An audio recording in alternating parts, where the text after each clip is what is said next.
Hello and welcome to Teach Time in the Afternoon, where I, Miss Adventure, go through my ripe critical knowledge building system so you can harness the power of critical thinking in your class.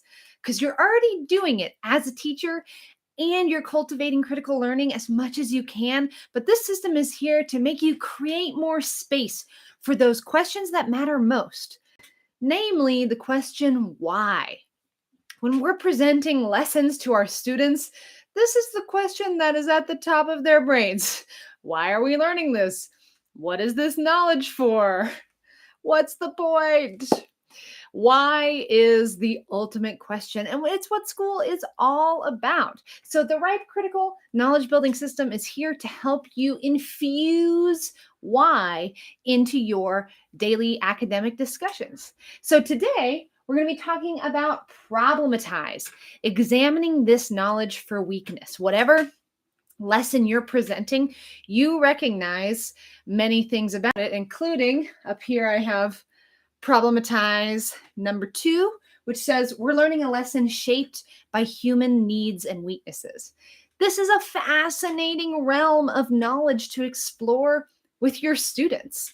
You did not do this probably in your traditional schooling experience, and it might have intrigued you a little more about what knowledge is, because by opening this door in the classroom, we are saying, hey, there's still knowledge building to be done. There are things to be fixed about this knowledge right here, because yeah, it's been passed from human to human, and it might turn out it wasn't totally accurate. That happens all the time with the evolution of knowledge. And so even though that might not be the case with this particular knowledge, I do think every knowledge does have weak points. As a critical educator, that is my stance. But even if they don't discover something on which to enhance, even if they can't find a way to advance this particular knowledge, make it more accurate for the real world, make it more clarifying to the human experience, etc. If they can't find ways to do that, the door is still open, saying, hey, there's room here. There's room for growth. There's room for you and your special touch. So that's what Problematize is all about. Not creating people who just see problems. I do this pouty thing all the time when I talk about Problematize, because that is not what this is about. This is about expanding possibilities, not shutting people down. And this isn't negative at all. This is a good thing. Seeing problems is a good thing, because only if you see a problem can you fix it. You're not going to be able to fix it this way. Of course, that no offense to any of my blind viewers out there, viewers like you, that's not a very inclusive word, is it, viewers? To any participants in my class who are blind, yeah. So even if you can't see a problem, you still need to name it, right? And even people who are nonverbal still have language as a tool, even if they don't have the capacity to express it with their mouths, doesn't mean they're not still using it. So labeling is super important. More than just sight, more than just verbalizing it. It's language as a tool it's a level that it touches all human life. And so that's why we have to make sure we label problems. So then no matter what type of unique individual human you are, with all your capabilities and disabilities, because we can't do everything. None of us can. It's a lesson we need to learn from disabled wisdom. So there are problems everywhere. And by opening ourselves up to that type of possibility, not only are there problems everywhere, but we're all capable of engaging in a world with less of these problems, less harmful problems, certainly. We can begin to eradicate the harmful problems. So we're left with fun problems like, what do I want to do today? Go to the park or go see a movie with my friends? These are the type of problems we want to be working towards, not problems of harm. I'm not going to start listing all the harmful problems because I will go off, y'all. Not this week, darn it. Not this week. I've opened up that can of worms too often already. So we know some harmful things going on that are problems. We'd like those not to be a problem. We would like, by naming them, we can begin to solve them. I'm not naming them all here, though, as I said. Oh, that's not the time. It is the time, though, for Problematize, knowledge of the people, by the people, for the people. But I don't have the right cards, so you're going to have to forgive me. Give me 10, 9. Should I count down like that as I do in my classroom? 7, 6, 5. This is fun, right? We're having fun. 4, 3. I'm coming back, I swear. Yes. Okay, got him. I beat it. 2, 1. Timer. Beat it. That's how my kids would. That's how much time we would get in my classroom, my countdown to get all my stuff together. Okay, so we've got the problematized cards right here in my hand. We've got knowledge of the people, by the people, for the people, all about the importance of problematizing. So let's go ahead, toss it in. Check it.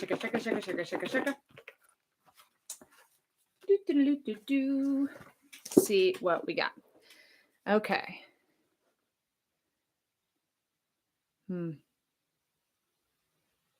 Will I get a clear reading today? Or rather, will you get a clear reading? Because it's backwards for me.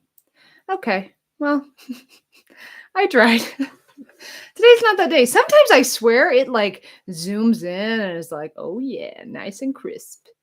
Like that doesn't look too bad, but it's far away. And see, okay, let's go ahead and read this. Paulo Freire, here we go. Oh, the master of problem posing. He has a problem posing method. Hooray, let's learn about what he has to say. The problem posing method presents my reading voice. I sound like my mother when I do my reading voice. Which is good. Love you, Mom. The problem posing method presents their very situation to them as a problem. As the situation becomes the object of their cognition, the naive or magical perception which produced their fatalism gives way to perception. Okay, I'm going to read it one more time. The problem posing method presents their very situation to them as a problem. As the situation becomes the object of their cognition, the naive or magical perception which produced their fatalism gives way to perception. Oh, snap. Pedagogy of the oppressed. What? Let's dive into this. Okay. Number 1, the problem posing method presents learners' situation to them as a problem, which is precisely why examine this knowledge for weakness. The situation that your learners are in right now is the knowledge building situation. They are trying to build their knowledge, right? But we also want them to be building on knowledge itself. So we don't just want this accumulation in their own minds. We want the building process to exist in their minds and out here in the classroom. So by making knowledge itself a problem, they can learn how to engage this skill to apply it in all different types of situations. This is what Paulo Freire meant when he said, we read the word in order to read the world. Okay? He was talking about literacy for life. Life skill literacy is what we should be doing in school. So, problem solving becomes a life skill. It's a muscle that we begin to engage with our students in class. We begin to speed up, strengthen those muscles, and then they can apply them in other places. So this isn't about just problematizing knowledge. Yes, that's definitely part of it. But the reason I'm working and problematizing knowledge with this system is, yes, to give them a sense of knowledge consciousness, knowledge about knowledge, right? A little bit meta. But even more than that, it's about, sorry, my dogs are staying cool and not going to bark. That's right. But so even more than that, it's not just about knowledge. It's about saying, hey, whatever situation you're in life right now, your situation is you're learning knowledge. This process itself that you find yourself in is a problem that you can solve and make better for yourself. That is a life skill that, sure, is great to have in school. I think you're going to find that it really engages your learners in a whole new way. This knowledge about knowledge, we're leveling up the game, yo. We're not playing up in here with the critical theory. This is the best. Okay. So not only will they be engaged more in your classroom in that moment, they will have skills for life. Whenever they enter a situation, no matter what it is, if it's a family situation, they're going to be able to problem solve with their family. If it's a community situation, all sorts of situations, social, political, religious, when they come across situations, they'll be able to kick back into their problematizing skills. And again, not just to be like, oh, I'm stuck in a problem. No, yes, that's the first step. But it's, we go beyond that step. We don't stop there. That's getting stuck in the mud. We're not interested in that. Critical educators are interested in empowerment. Boom. Critical thinking is empowering. All right. That's what we care about, is taking action and using it elsewhere. That's one of the reasons we get so frustrated with test taking, is because when else do you take a test? Not like we do in school. Except teachers have to take a test. No matter what state we test in, I've been a teacher in 3 states. I have had to take so many tests. It's a racket. Who is making the money off my teachers' licenses? Bonkers. Bonkers the amounts of tests I've had to take to prove I can teach. Brr. Sick of it. We don't like that, because testing is only confined to, like, it's, you test to be a better test taker and to get into more schools. Like, it's just school stuff. Life is about, we should be learning things that apply elsewhere outside of the academia. Okay. So, number 2, as the situation becomes the object of their cognition, this is about critical thinking is intentional.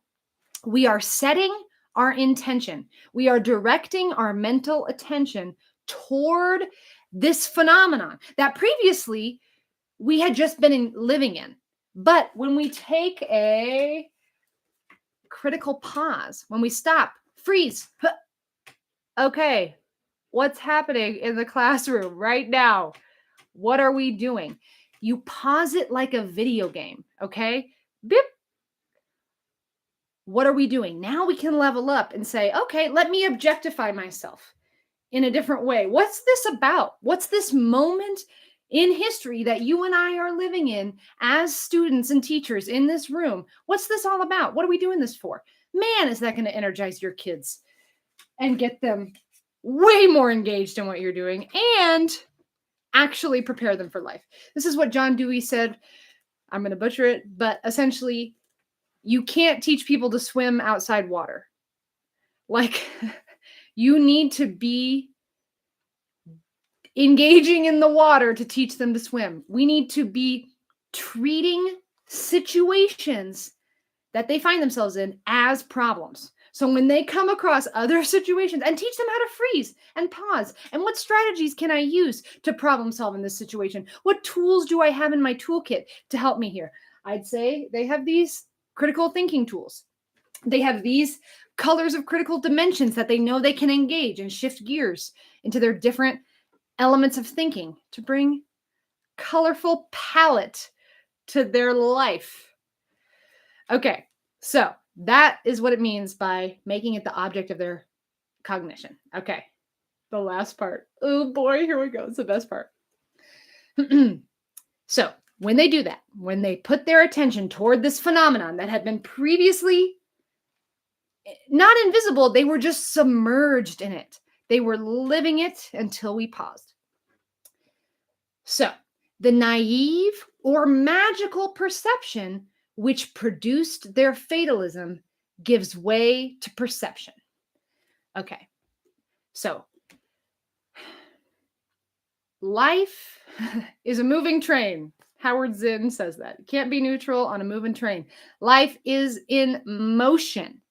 Okay, and because of that, we often forget that we have more power than we realize. We are moving at such a speed, and we've been on this train ever since we've been conscious, right? Martin Heidegger says, like, we just landed here, right? All of a sudden, we're conscious in this world, and we're already moving, and we're moving, and okay, we're on the move. All right, this is life. All right.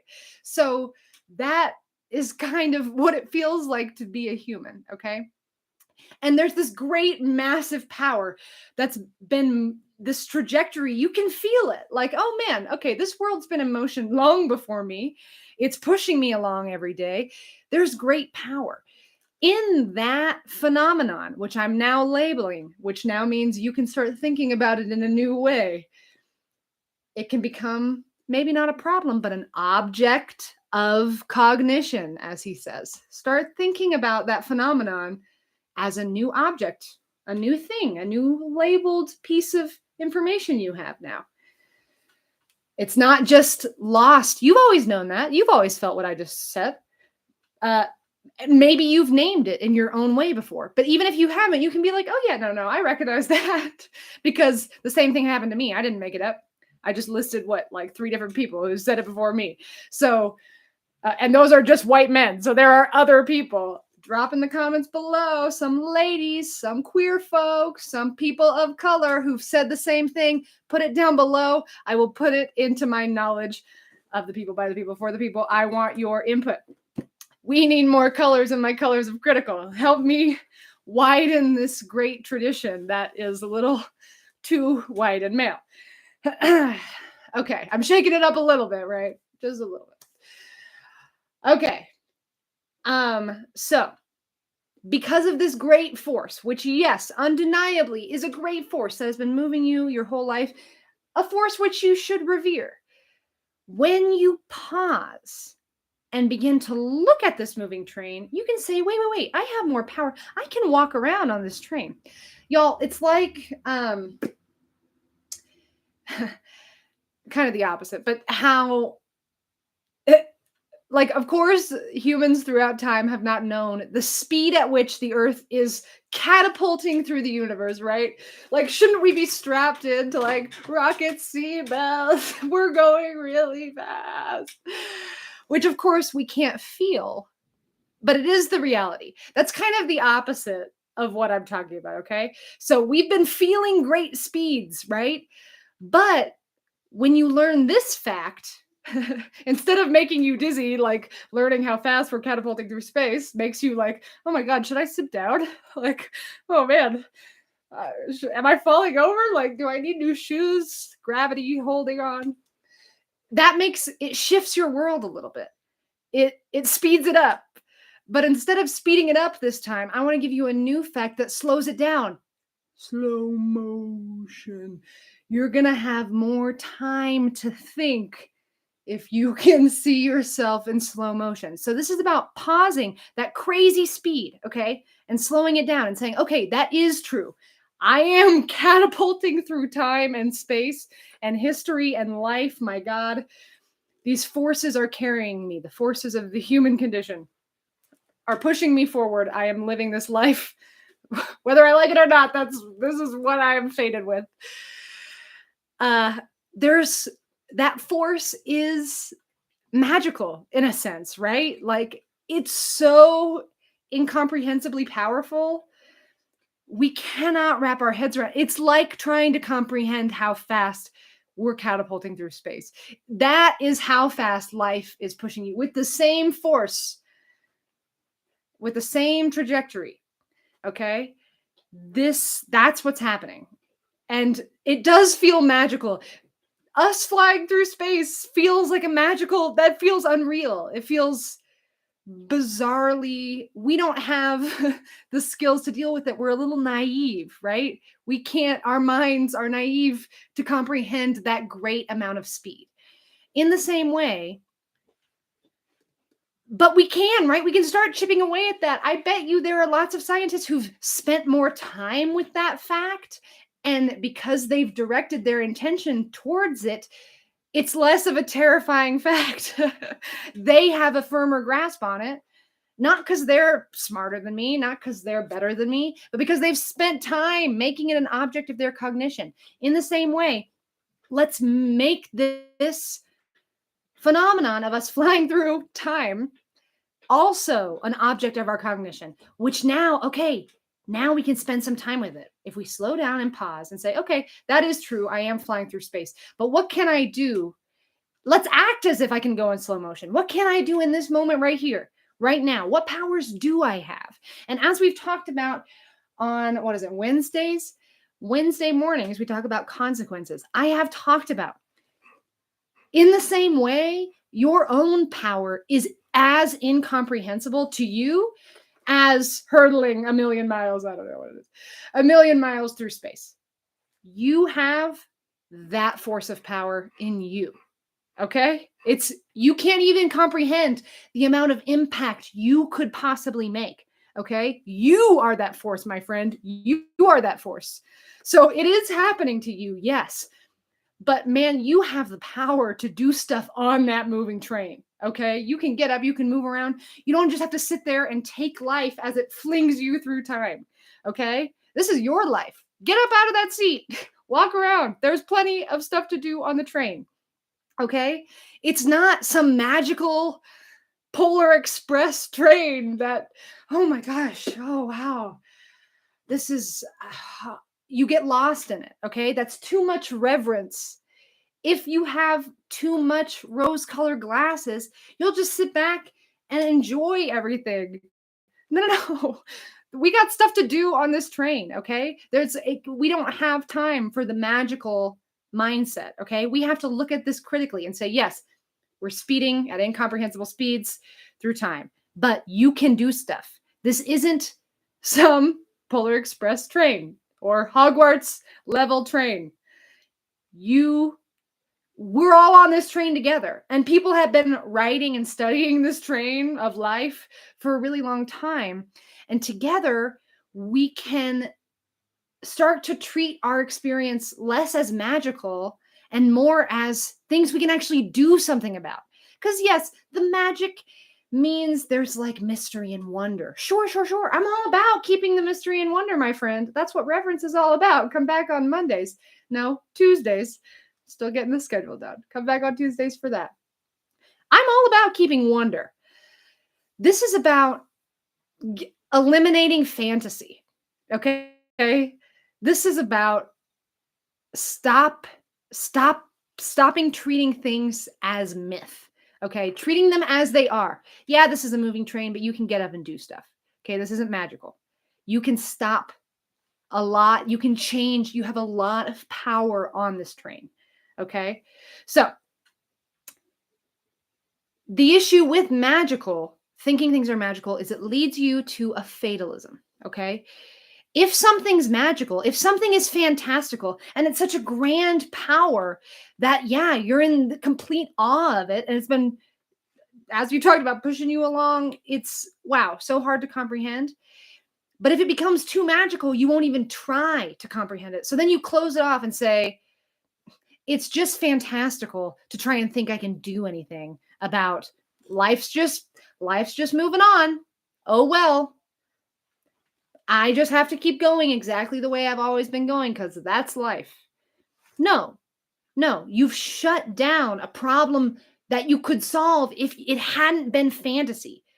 If instead you said, okay, yeah, there are wonderful things about this, but when I treat it as real, I can take real action about it, do real things with it. Okay. So our naive and magical understanding of the world becomes it treats things as if they're closed off. This is reality. I can't do anything about that. Dreaming about fixing that problem is just a fantasy. There's no reason to be spending my time thinking about those things. It's too far off, too big of a dream. Impossible. Impossible, you say. No, we say. Look at those things that you think are impossible and figure out ways to chip away at them. That is what Problematize is all about. That is exactly why it comes after Imagine. Because a lot of times the problems we need to solve are ones people think are too far off. That's too far fetched. You're dreaming too big. My God, how many times have I heard that? You're thinking your head is in the clouds. We're never going to solve that problem. Oh, no.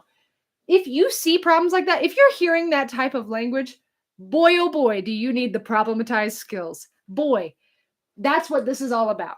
To say, hey now, turns out I know what imagination is. Honey, I've been imagining. This isn't imagining anymore. I'm here to solve problems. And I see some real life, real problems with real solutions. And guess what? Thanks to my problematizing skills, thanks to my problem posing method, thanks, Paulo, I can see clearly the things that are around me. I'm not buying into your myth about this being a fantasy. We can fix this. You're wrong. This isn't from my dreams. Oh no, I know what dreams are. This is a real life, real problem that I can imagine a lot of real world solutions. So, boom. How about that for the problem posing method? What? Thank you, Paulo Freire. Oh man. Father of critical pedagogy, read Pedagogy of the Oppressed. I should slow down. It will change your life. It changed mine, and I think it will change your classroom because this is life skills, baby. I'm done with myth. I'm here to solve real problems, and I'm here to have big dreams. Boom. That's what school's about. Thank you. Thank you. Thank you, all my no watchers right now. Y'all are coming. Y'all are coming. I'm waiting. It's cool. I'll be patient. Okay, so tomorrow we'll be talking about enhance. And man, are we going to be able to enhance upon this one? This was a good episode. Yes, it was. Okay, but just a reminder that on Sunday, I'm doing all access critical lesson planning. How about I hold it up right side up? How about that? And I spun the wheel, spun two wheels. I spun science and I spun middle school. So I am going to be making a lesson with this learning touchstone. Science is a power that we all have. You got to start with reverence. We got to understand science if we're going to problematize science and solve problems with science. We got to understand that we can all engage in science. Just like how I was talking about, we can all engage with language, no matter who we are. We can all engage with language. We can all engage with science. We are a scientific species. You're not going to want to miss for as low as $1.50 a month. What? Get my critical lesson planning sessions live on Sundays. It's going to be awesome. And these will be in the catalog. These will be there. So for $1.50 a month, you'll get access to all this, even if you're late to the game. That's cool. That's cool. The critical tradition's got to catch on. It's got to catch on. And I'm doing my part. You do your part out there. So keep problematizing. I will see you tomorrow when we enhance, my fellow teachers. Thanks so much for joining me.